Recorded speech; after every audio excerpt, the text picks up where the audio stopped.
జరిగింది?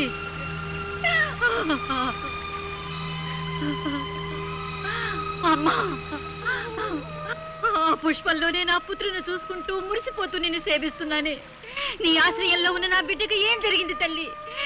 ఏ అపాయం జరిగింది? చెప్పు తల్లి, చెప్పు. వసుంధరా.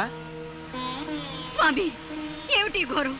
పువ్వు వికసించి ఉన్నంత కాలం నా బాబు క్షేమంగా ఉంటాడని వరమిచ్చారే. ఇప్పుడు వాడికి ఏం ప్రమాదం జరిగింది? ఏమైనాడు? చెప్పండి స్వామి, చెప్పండి.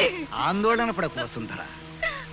పుష్పం రంగు మారిందే కాని వికాసం తగ్గి వాడిపోలేదు. నీ కుమారుడికి ఏదో చిన్న గండం కలిగి ఉంటుంది అంతే. అతనికి ప్రాణాపాయం మాత్రం లేదు. ధైర్యంగా ఉండు తల్లి. అర్ధరాత్రి గడియల దగ్గర పడుతున్నాయి. ఎన్ని ప్రకటనలు ఇచ్చినా ఏ ఒక్కడూ నా కుమార్తెను కాపాడడానికి రాలేదు. ఈ క్షుద్రశక్తుల నుంచి కాపాడే వీరుడు ఈ దేశంలో ఎవ్వరూ లేరా?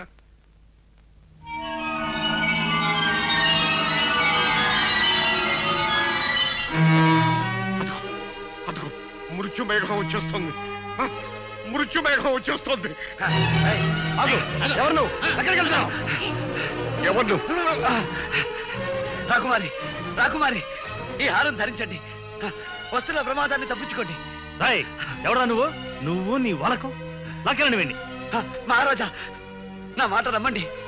ఈ హారాన్ని ధరిస్తే ఆమెకు ముప్పు తప్పుతుంది. ఆమె క్షేమంగా ఉంటుంది మహారాజా. మహారాజా, చూడ్డానికి వీడు భయంకరంగా ఉన్నాడు. ఏం మాయ చేస్తాడో ఏమిటో, వద్దని చెప్పండి. మహారాజా, సందేహాలకి చర్చలకి ఇది సమయం కాదు. ఆలస్యమైతే అందరం విచారిస్తాం. రాకుమారిని మాంత్రికుడు తీసుకెళ్లకుండా రక్షించనియండి. మహారాజా, మీ పాదాలకు మొక్కుతాను, నన్ను అర్థం చేసుకోండి. మహారాజా, అదిగో దగ్గరికి వచ్చేస్తోంది. మహారాజా, మహారాజా. సరే, జరిగేదేదో దొరకమన్నారు. అమ్మా పద్మ, ఆ హారాన్ని అలంకరించుకోమ్మా. రాకుమారి,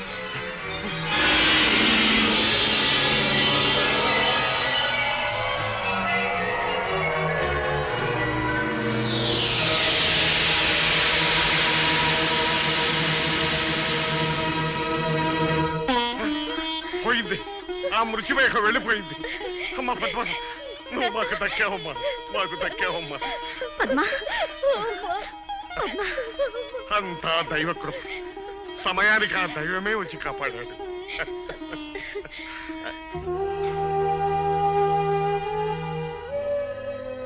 స్వామి, ఆపదలో ఉన్న మమ్మల్ని కాపాడాడు.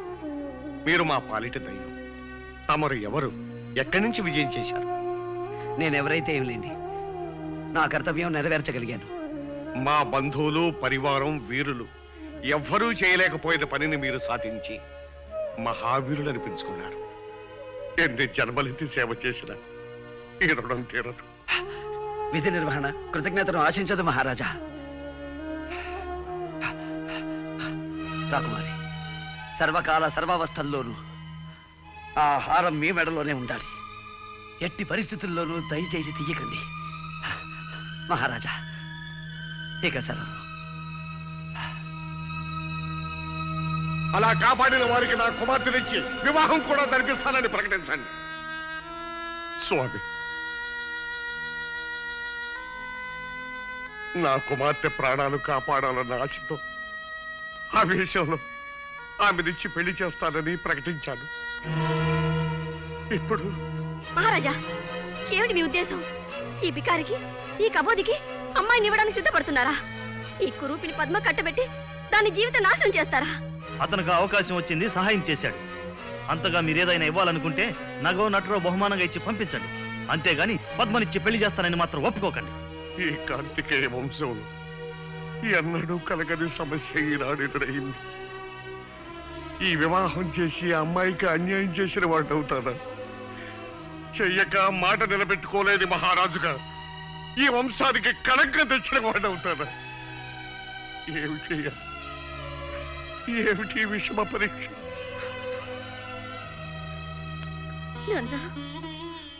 అమ్మా, అమ్మా, అమ్మా.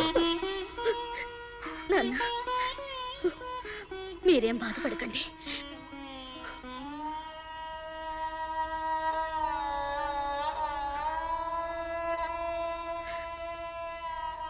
ప్రాణదాతగా మీకు నా కృతజ్ఞతలు.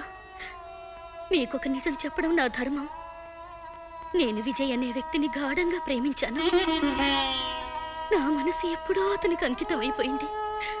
అయినా సత్యవాక్ పరిపాలనలో ఘనకీర్తి గల వంశానికి చెందిన మా తండ్రి గారు మాటిచ్చారు. ఆ మాట ప్రకారం నేను మిమ్మల్ని వివాహం చేసుకోవడానికి పరిపూర్ణంగా సమ్మతిస్తున్నాను.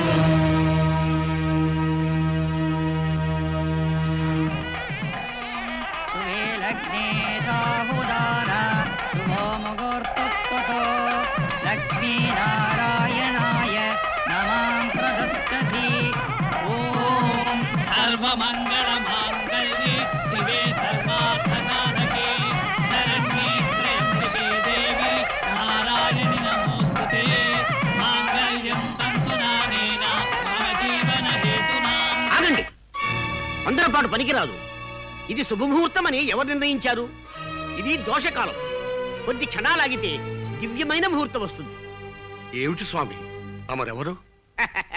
భవిష్యద్వాణిగా పేరుగాంచిన త్రికాలవేత్త, దైవజ్ఞ, మహామహోపాధ్యాయ మత్తేబ శాస్త్రి పేరు వినలేదా మీరు? ఆ, నేనే. ఓ మహారాజా వారింట వివాహం జరుగుతున్నదని తెలుసుకుని సమయం శుభప్రదం కాదే అని పరుగు పరుగున వారింపవచ్చాను. దైవానుకూలం వల్ల ఇంకా ముడిపడలేదు. సంతోషం. ఏమిటి, నేను పెట్టిన ముహూర్తాన్ని ఆక్షేపిస్తున్నారా? శాంతించండి, ఇక పైన మీకే తెలుస్తుంది. వధువు మెడలో ధగధగ మెరిసే ఆ హారం వరుడు తెచ్చినది కదూ? అవును స్వామి, అది మహిమగల హారం. ఆ హారమే మా అమ్మాయిని రక్షించింది. ఓహో, అది తెచ్చాడు గనక అతనితో మీరు వివాహం జరిపిస్తున్నారు. వరుడా, ఆ హారం తేగలిగిన వాడు మహావీరుడై ఉండాలి. నీవు చూస్తే వికలాంగుళ్లాగున్నావే, అది నీకు ఎలా సాధ్యమైందా అని నా అనుమానం. ఏం మహారాజా, అంతే కదా? నేను అడిగిన దాంట్లో తప్పేమీ లేదు కదా? నిజమే. ఈ దివ్యహారం తేగలిగిన వాడు సూర్యుడై ఉండాలి. అది నువ్వెలా తేగలిగా? అది ఏ సందర్భంలోనైనను నీవెవరివో చెప్పి నీ నిజస్వరూపము వివరించినా ఆ హారము నేలబడినా హారము యొక్క శక్తి నశించి నిర్జీవమైపోవుగాక. చూశారా మహారాజా, తడబడుతున్నాడు. నా ఉద్దేశంలో ఈ హారాన్ని సంపాదించింది ఇతను కాదు. ఇతనికి ఎవరైనా ఇచ్చి ఉండాలి, లేదా అతని దగ్గర నుంచి ఇతను తస్కరించి ఉండాలి. తస్కరించవలసిన అవసరం నాకు లేదు. నేనే ఈ హారాన్ని సాధించాను. లేదు, నువ్వు రాకుమార్తెను వివాహం చేసుకోవాలని ఈ పథకం వేశావు. మహారాజా, నేను చెప్తున్నాను వినండి. ఈ హారాన్ని సంపాదించినది విజయ్ అనే మహాశూరుడు. నువ్వు అక్రమం చేసి ఆ మహావీరుని మోసం చేసి ఈ హారాన్ని తెచ్చావని నేను అంటున్నాను. దీనికి నీ సమాధానం ఏమిటి? శుభప్రదంగా పెళ్లిపీటల మీద ఉన్నావు. నీ చేతిలో ఉన్న మాంగళ్యం మీద ప్రమాణం చేసి చెప్పు, ఈ హారాన్ని సంపాదించినది విజయ కాదా? అవును, విజయ్. విజయ్, నా విజయ్ ఈ హారం సంపాదించింది. అయితే ఎక్కడ నా విజయ్? అలా అడగండి, నిలదీసి అడగండి వధువు గారు. చెప్పు, అతన్ని ఏం చేశావు? నా విజయ్ ఎక్కడున్నాడు? అతన్ని ఏం చేశావు? నాన్న, వీడెవడో వంచకుడు, దుర్మార్గుడు. నా విజయ్ అంతం చేసి ఈ హారాన్ని దొంగిలించాడు. నన్ను వివాహం చేసుకుని అర్ధరాజ్యం ఏలాలని పథకం వేశాడు. నేను మోసగాన్ని కాదు రాకుమారి, నన్ను నమ్మండి. నా విజయం లేకపోయిన తర్వాత నాకు ఈ హారం ఎందుకు? నా ప్రాణం ఎందుకు? రాకుమారి, ఆ హారాన్ని మాత్రం తీయకండి. నా మాట వినండి రాకుమారి, ఆ హారాన్ని మాత్రం తీయకండి. రాకుమారి, నా మాట వినండి, ఆ హారాన్ని మాత్రం తీయకండి. రాకుమారి,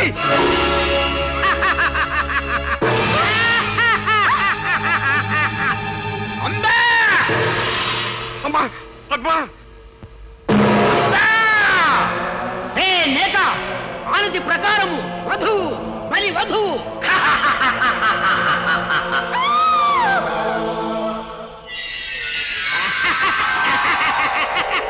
కొమ్ము జిత్తు కోటి బుద్ధుల కొండవు, అంబా అంబా. వాసికము కట్టి బలి తప్పించుకొన దూతువా భామామణి. పౌర్ణమి వచ్చు వరకు ఈ పట్టినిక్కడే పట్టి ఉంచవలే, భద్రతాకారములో బంధించవలే, కంటికెడప్పవలే, కాపాడవలే. బాబు విజయ్, నన్ను క్షమించు. నిన్ను అపార్థం చేసుకుని హింసించాం, దండించాం. అయినా నువ్వు నా కూతురు కోసం పడరాని పాటలు పడి ఇంత మహత్తరమైన త్యాగం చేశావు. నిన్ను ఏ విధంగా అభినందించగలను? నాయన ఈ రూపంలో ఉన్న నువ్వే విజయమని మాకు ఏమాత్రం స్ఫురించినా ఈ అనర్థం జరిగి ఉండేది కాదు. ఏం చేయగలం, అంతా విధివరాదు. మహారాజా, ఆందోళన పడకండి.